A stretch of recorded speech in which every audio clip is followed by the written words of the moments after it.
ये जो बजट है इसमें महिलाओं को और किसान वर्ग को लेकर काफ़ी अच्छी घोषणाएं की गई हैं। लगभग बजट कैरी फॉरवर्ड ही, इसमें नया कोई ख़ास चेंजिंग नहीं देखा गया हैगा। इसमें कुछ तरह का कोई नया टैक्स नहीं लगाया गया, ये एक अच्छी बात है। और व्यापारी वर्ग को इसमें काफ़ी उम्मीद थी, जैसे कि कुछ बंद उद्योग हैं।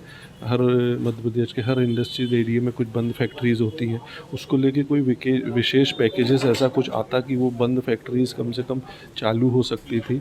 तो उसको लेकर अगर ऐसा कुछ योजना होती तो उसके तहत पे वो फैक्ट्रियाँ चालू होती तो सरकार को भी उसमें टैक्स जनरेट होता है और रोज़गार भी उपलब्ध होता है। इस तरीके से काफ़ी उम्मीद थी। ऐसी कोई घोषणा तो नहीं की गई है कि खासकर महाकौशल को लेके ऐसा कोई विशेष पैकेजेस तो नहीं देखा गया इसमें। जैसे काफ़ी हम लोगों को उम्मीद थी कि आईटी सेक्टर की कुछ बड़ी कंपनीज आएँ, जो यूथ यहाँ से बाहर पढ़ने जाता है वो बाहर ही जॉब करने लगता है, तो उनको वो कम से कम अब घर में रहकर जॉब कर सकता था। तो ऐसी कोई नई योजना या ऐसी कोई कंपनी की घोषणा नहीं की गई है। इसके अलावा हमारी बड़ी उम्मीद थी कि जबलपुर जैसी जगह पे महाकौशल क्षेत्र को देखते हुए एक बड़ा अस्पताल, अपोलो एम्स जैसे अस्पताल अगर आता तो आज की डेट में जो लोग इलाज कराने बाहर जाते हैं तो इलाज काफ़ी महंगा हो चुका है, तो वो अपने कम से कम जबलपुर में रह के, अपने शहर में रह के इलाज करा सकते थे। इस तरीके से काफ़ी उम्मीद थी। लेकिन अब मेन बजट तो जब अप्रैल में आएगा तभी हमें कुछ उम्मीद रहेगी। अभी वाला बजट तो लगभग जो पिछला चला आ रहा था वही कैरी फॉरवर्ड हुआ है। ऑलमोस्ट मतलब सिंपल ही है, इससे किसी की कोई नाराज़गी और खुशी वाली चीज़ जाहिर नहीं होती है। मैं Deepak Sethi, confederation of all India traders CAIT प्रदेश सचिव। बजट में इन्होंने कोई टैक्स नहीं लगा करके पब्लिक के बीच में अपने आप को ये साबित करने की कोशिश की है कि हमने कोई सरकार बजट पे पब्लिक पे बोझ नहीं दिया। लेकिन इनडायरेक्टली 3,65,000 के बजट में इनके पास 1,00,000 करोड़ का बजट कर्जे का है। जो कर्जा इस पब्लिक पे बढ़ जाएगा। जब कर्जा बढ़ेगा तो वैसे ही मध्य प्रदेश की जनता 42,000 रुपये की कर्जदार है, तो इससे 1,00,000 करोड़ के कर्जा बढ़ने से लाभार्थी वर्ग को फ्री बीज को बांटने के लिए 1,00,000 करोड़ रुपये का कर्जा लेकर के देना, तो मध्यम वर्ग पे इसका बोझ बढ़ाना ये उचित नहीं है। इसको सरकार को इंडस्ट्रियल डेवलपमेंट के लिए बजट रखना था ताकि उससे कोई इनकम बढ़ती। तो इस बजट से कोई फ़ायदा नहीं है। ये इनको सत्ता में बने रहने के लिए ये बजट इन्होंने पेश किया है ताकि लाभार्थी वर्ग को लाभ देते रहें और सत्ता में बने रहें। क्या लगता है कि इस बजट से कितना फायदा होगा लोगों को? नहीं, इनको इसका लाभार्थी वर्ग इससे लाभान्वित होगा, लेकिन लॉन्ग टर्म के लिए ये अच्छा नहीं है। लॉन्ग टर्म के लिए आपको इंडस्ट्रियल डेवलपमेंट चाहिए, इंफ्रास्ट्रक्चर चाहिए, स्वास्थ्य चाहिए, शिक्षा चाहिए। शिक्षा में इन्होंने बजट बढ़ाया है, स्वास्थ्य में भी बजट नहीं बढ़ाया उतना। लेकिन अगर ये बढ़ाएंगे नहीं, इनकम नहीं बढ़ाएंगे, तो सरकार कब तक कर्ज लेकर के चलेगी। आज नहीं तो कर्ज तो पटाना है ना। आज 1,00,000 करोड़ पर बढ़ गया। पहले इन पे 2,60,000 करोड़ का कर्जा है, 1,00,000 करोड़ कर्जा और बढ़ जाएगा। ये कर्जा कौन देगा? देखिए, ये बजट है, संतुलित बजट है। इसमें किसी प्रकार का टैक्स नहीं लगाया गया, जो सबसे बड़ी बात है इस बजट की।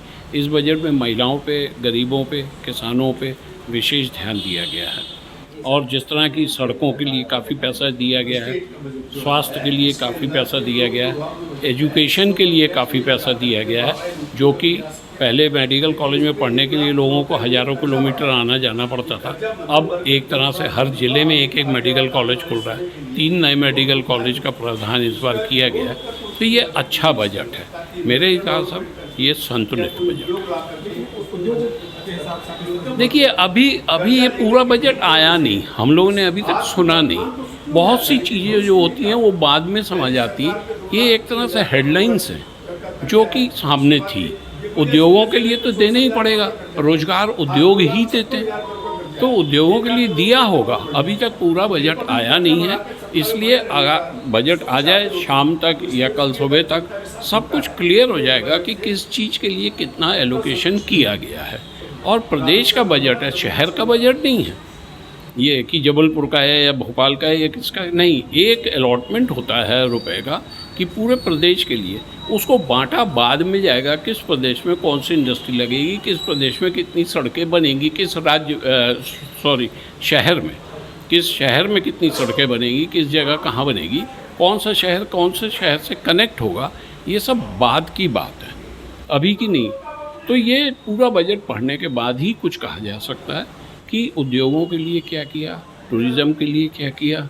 ये जो चीज़ें हैं ये अंदर रहती हैं लाइनों में, मुख्य मुख्य बातें जो हैं वो अभी सामने आई हैं। तो ये देखिए, टैक्सेस नहीं बढ़ाए, ये बहुत अच्छी बात है, लेकिन आप ये भी देखिए कि एमएसएमई सेक्टर के लिए 14,000 करोड़ का जो प्रावधान रखा गया है, प्रावधान रखना बहुत अच्छी बात है, सरकार की मैं इसमें तारीफ़ करूंगा। But at the same level आप ये देखिए कि जो हैवी इंडस्ट्रीज़ हैं, अगर आप उद्योगों की बात करते हैं तो आप उद्योगों से टैक्स को जोड़ते हैं, जो टैक्स से आपको रेवेन्यू प्राप्त होगी, तो उसमें जबलपुर क्यों पिछड़ा हुआ है?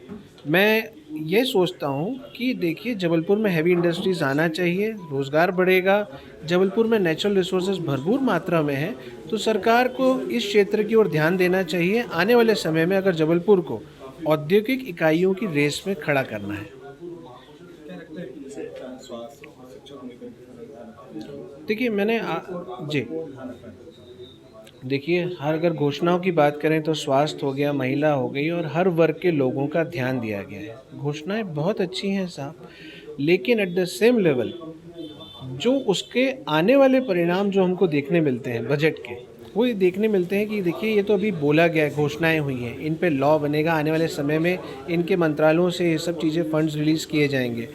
वास्तव में ये घोषणाएं कितने हद तक सार्थक और सिद्ध हैं, ये समय बताएगा। क्योंकि पहला बजट था, घोषणाओं का बजट है, अच्छी बात है। मैं इनको शुभकामनाएं इस बात की देता हूँ कि जो आपने घोषणाएं करी हैं उसमें आप सक्सेसफुल हो पाएँ अपनी घोषणाओं में।